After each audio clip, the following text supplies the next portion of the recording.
Haleluya, watu wa Mungu. Ni siku nyingine tena tunaenda kuangalia neno la Mungu. Leo tutaangalia neno la maarifa. Kwamba yani Mungu wakati ule wa Nuhu alimpa Nuhu maarifa, watu wakapona pale alipojenga safina. Na sasa hivi tunatakiwa tulitumie neno la maarifa katika kuyaweza mazingira yetu. Ikumbuke kwamba neno la Mungu linasema vita vyetu sisi si juu ya damu na nyama, bali ni juu ya falme za giza.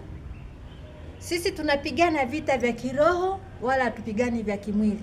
Tunatumia neno la Mungu, tunatumia neno la maarifa liweze kutuvusha mahali ambapo tunapita ili tuweze kushinda. Na Mungu anatupa maarifa ya neno lake. Sasa hivi inatakiwa kila wakati uweze kusoma network za kimbingu.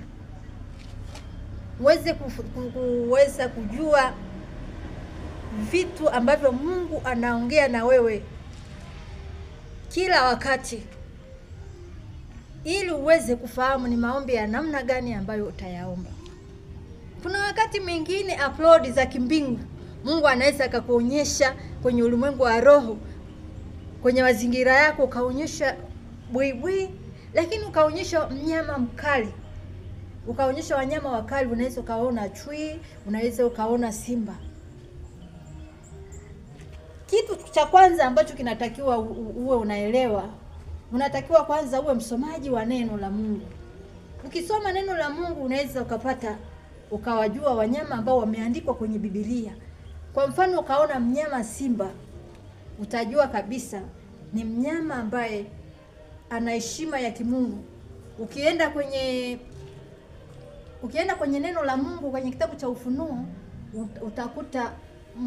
utakuta neno la Mungu linaelezea kwamba kiti cha enzi, vile viumbe vyenye uhai vinne, wale viumbe wenye uhai wanne, unakuta mfano wa mwanadamu, mfano wa mnyama simba, mfano wa tai na mfano wa ndama.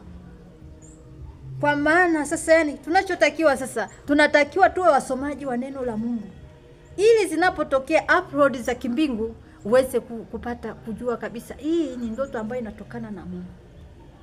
Unasoma, unaomba maombi ambayo yanaendana ili uweze kuvuka katika